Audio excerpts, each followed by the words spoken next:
安凯峰的宣讲让世界知道了长鹰汽车的雄心壮志，而两家人决定用叶长鹰的名字来命名这个汽车品牌的做法，也用实际行动向所有人表明，这一战安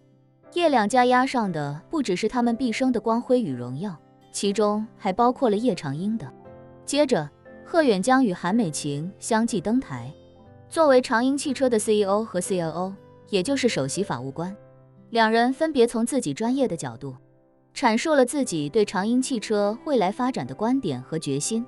韩美琴的出现让所有人意识到了长鹰汽车的决心，因为没有哪个汽车企业在创业之初重点挖来一位曾经的顶尖律师成为首席法务官。很多公司甚至并不把法务当回事，总觉得法务这种岗位没出事的时候会用不着，出了事没啥用，以至于很多公司都是在不断付出大量金钱和损失为代价之后，才真正意识到法务的重要性。汽车行业和互联网行业一样，是商业法律纠纷的重灾区。如果没有绝对强大的法律团队支撑，肯定会处处踩坑。不仅专利相关的知识产权的问题非常棘手，就连汽车型号都有可能会触发商标和专利纠纷。今天你在国内研发一款车，型号定为123，明天你打算把这款车卖到美国，可能忽然就有一个美国的本土车企拿着一大堆文件告诉你，不好意思，123在汽车命名上的权利在我这里，你必须改名。所以长鹰汽车一上来就直接把首席法务官放在了仅次于首席执行官的位置，一看就是有足够准备的。不过与韩美琴收获大量好评截然相反的是，书卷气很浓，看起来十分温和儒雅的贺远江反而成了民众质疑的对象。发布会还没结束，网络上就已经有不少人开始抨击起长鹰汽车这个 CEO 人选是个败笔。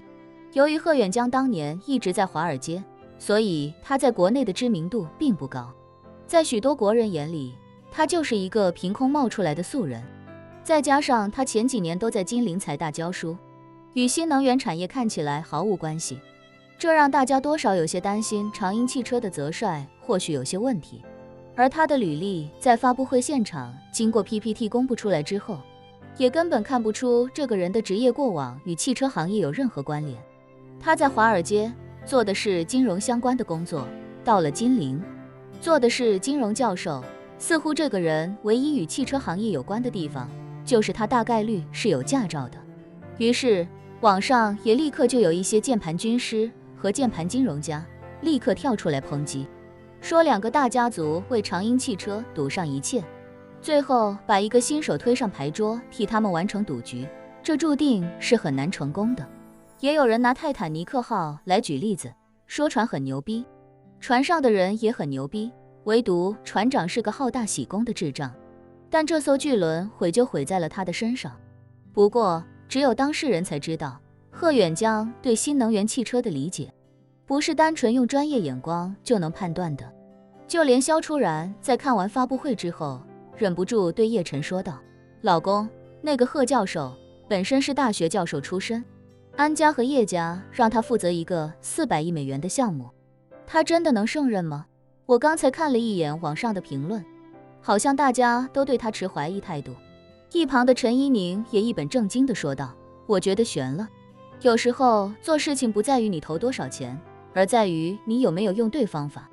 否则就算有再多钱也未必能做好。安家和叶家的选帅确实有些草率了，要我说一定得从行业里挖人，而且要挖最优秀的人，去特斯拉看看，去丰田看看，去新能源三兄弟那里看看，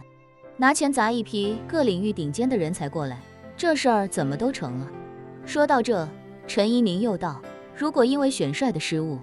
导致公司一系列决策和投入打了水漂，那到时候留给金陵的可能就不是一个400亿美元的大企业，而是一个400亿美元的烂摊子。说不定金陵人民盼着长鹰汽车能够拉动金陵经济发展，结果他们来折腾了一圈，发现没成功，转身就拍拍屁股走了。叶晨对陈怡宁的观点不置可否，他知道人都有自己判断事情的基本逻辑，而陈怡宁的判断逻辑与绝大多数人是一样的，他们需要看到更多利好，才会相信一个项目的未来。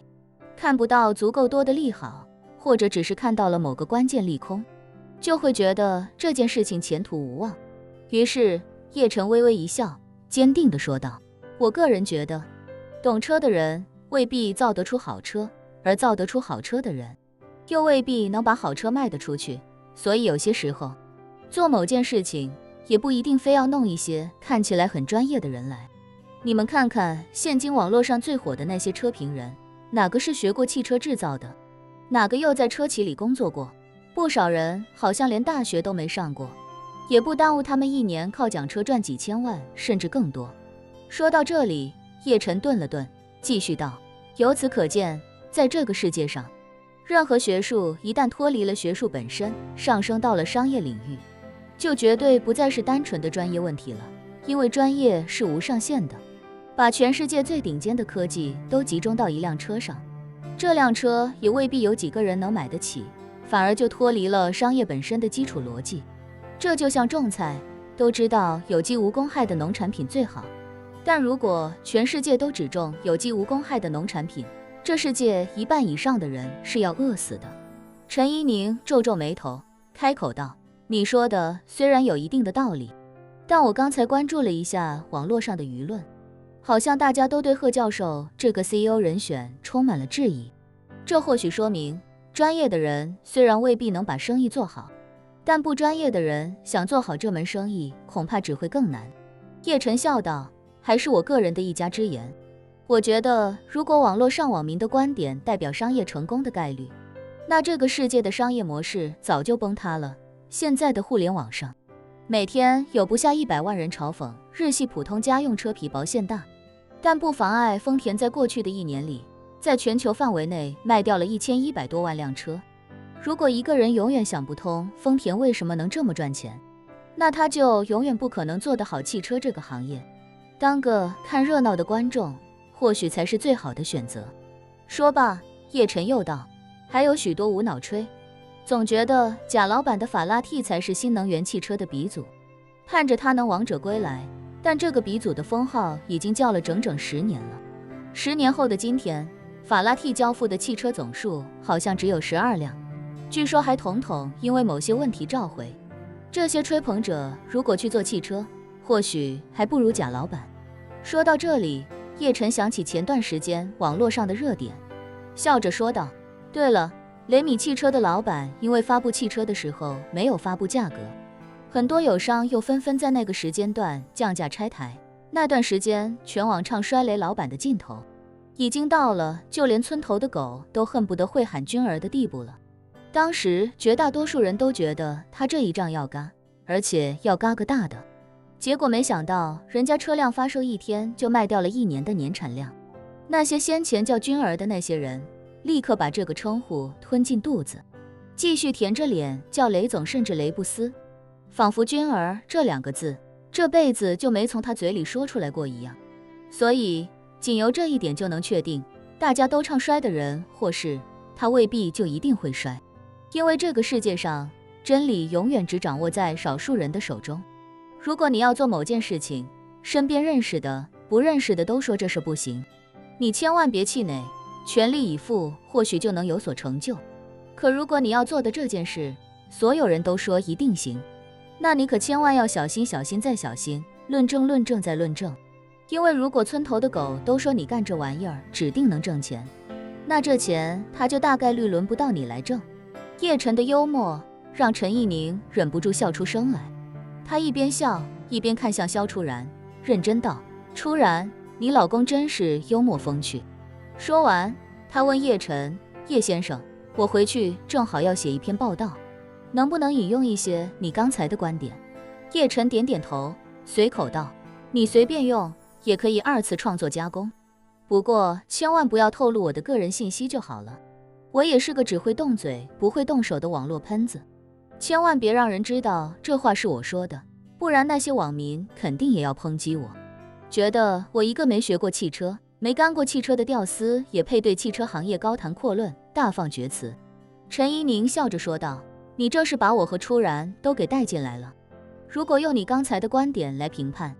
我们俩单纯因为贺教授没从事过汽车行业就质疑人家，也有些网络喷子的意味。叶晨摆摆手，你们跟那些真正的网络喷子不一样。就长鹰汽车以及贺教授的情况，无论是在网上还是在线下，大家都有点评以及发表自己观点的权利，唱衰也好，看好也罢，只要是单纯的阐述自己的观点，这都没有问题。但网络喷子不光要阐述自己的观点，还要攻击所有与自己观点相左的人，阐述加攻击才是真正的喷子。说罢，叶晨又道，不过这些其实都无所谓，